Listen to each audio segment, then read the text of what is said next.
Yo creo que era una deuda que tenía la transición a la democracia.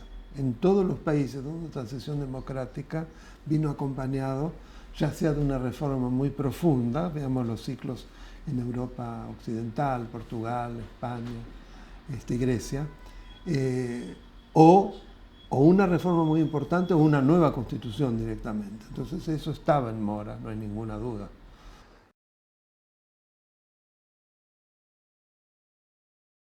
No sé si Bueno, consideras... estaba la reinterpretación que se había hecho en la Comisión de Asuntos Constitucionales con el personaje el grandote de la UCD, que había interpretado que para reforma era necesario los 2/3 de los presentes, con lo cual hubiera sido desastroso, no hay duda.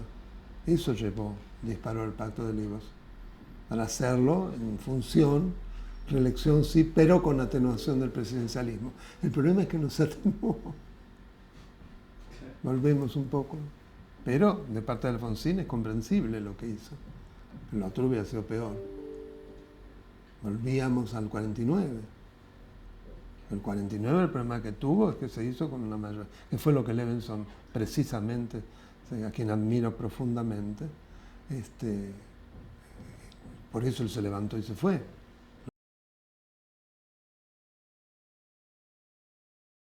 Fundamental al Pacto de Olivos fue el tema de la reelección. Sobre todo que se dijo que se iba a tomar como modelo el de la Constitución de los Estados Unidos de América, de Norteamérica. Sin embargo, se lo cambió en aspectos claves. ¿Por qué digo esto? Porque en el caso de los Estados Unidos de Norteamérica se puede una sola reelección, después a su casa. Si no fue consecutiva, si pasa un mandato, ese presidente que no fue reelecto puede nuevamente presentarse, que es ahora el caso de Trump, ¿no? El problema es que en la reforma del 94 se estableció un sistema que puede llevar a la reelección consecutiva ilimitada. ¿Por qué digo esto? Por lo menos a crear una dinastía familiar.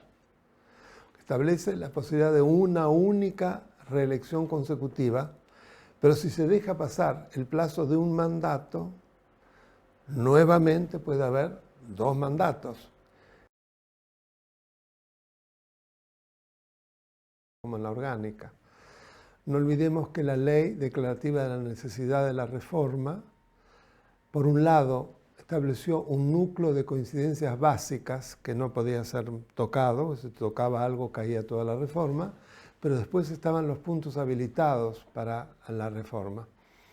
Para mí la parte más interesante es la de los puntos habilitados, porque ahí aparecen los derechos de incidencia colectiva, la protección de los intereses difusos, un nuevo régimen de tratados internacionales, lo que me parece que es un gran avance. Se incorporó una cláusula muy interesante, que es el artículo 36, la cláusula de defensa de la democracia, que además asimila, y en sus efectos en gran parte, si bien está discutido todavía en la justicia, en los delitos de lesa humanidad con los delitos de corrupción.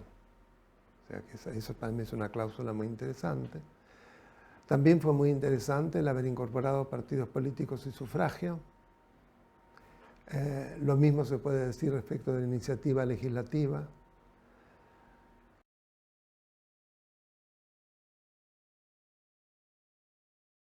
Análisis de eso.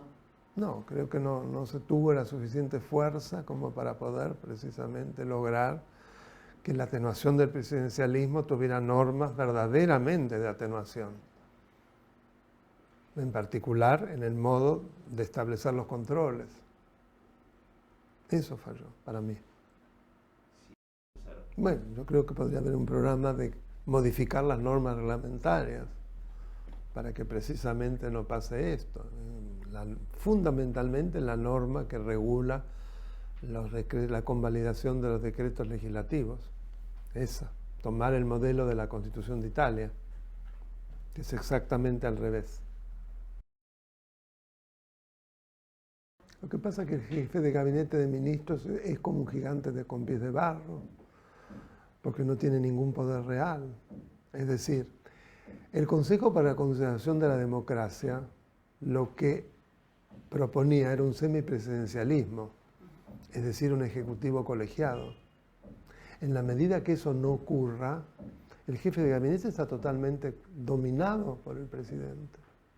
Es decir, es más, inclusive si uno ve la reglamentación, el presidente antes no tenía de manera explícita la jefatura de gobierno, tenía la administración general del país, ¿no? Era jefe supremo, era jefe de Estado, administración general del país, se interpretaba que eso era jefatura de gobierno.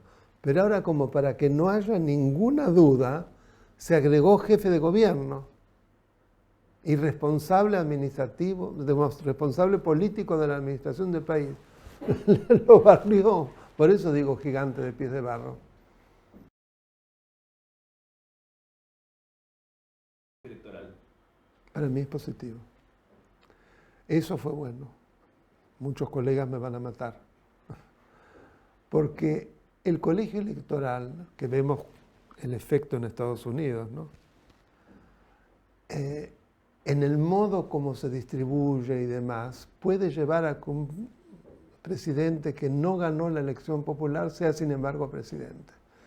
¿Qué legitimidad para gobernar tendría ese presidente? Entonces, creo que más allá de que no me guste, porque para mí un nombre, un voto, y no una distorsión de este tipo, que además viene de toda una concepción aristocratizante que tenía Hamilton. Él lo explica porque no creía en que la gente era muy bruta y había que poner un filtro en el medio para impedir que esa gente fuera, que hubiera como grandes electores que filtraran la ignorancia de la gente. Pero esto estamos hablando de 1787, imagínate de cuándo. Con lo cual para mí está muy bien que se lo hayan sacado. Eso es una buena reforma. Democratizó un poco. Sí, sin duda. Eso que dicen, pero no, entonces solamente unos pocos distritos dominan la elección. Y bueno, hagan programas en lo económico que distribuyan el poder y que esté mucho más distribuido. Pero no a partir de esto, porque esto llevaría a un gobierno ilegítimo. Es el trumpismo eso.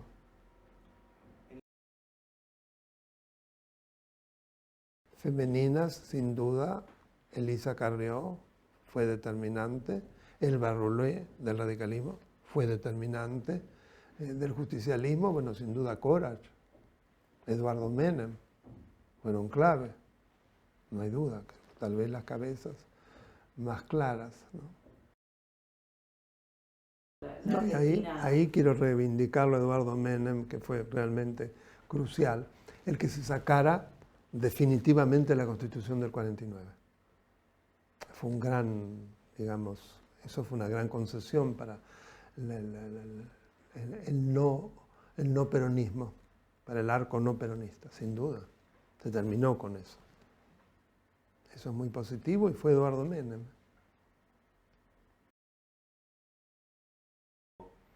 Bueno, en realidad las mayores asignaturas pendientes tienen que ver con la no reglamentación de aspectos fundamentales. En lo que hace al federalismo fiscal, la ley convenio, precisamente, de coparticipación de impuestos, en el inciso segundo del 75, que es muy interesante, de muy difícil concreción por la cantidad, precisamente, de provincias y de votos. Es un sistema muy arrevesado. Por eso se debería de haber plasmado como máximo en diciembre del 96. Fíjense lo que transcurrió y ni siquiera se ha presentado un proyecto. Pero para mí lo peor de todo es que en la redacción de ese enorme inciso hay pautas de distribución que son muy interesantes, que deberían cumplirse, y pasa exactamente lo contrario. Es decir, Nación acapara, igual que lo que pasaba antes, lamentablemente, y de esa manera extorsiona a las provincias. Aquello de que Dios atiende en todas partes, está en todas partes, pero atiende en Buenos Aires, ¿no? Y lo mismo pasa a nivel de la coparticipación de impuestos dentro de las provincias. Las provincias hacen lo mismo con los municipios. Con lo cual es el peor de los mundos, lamentablemente.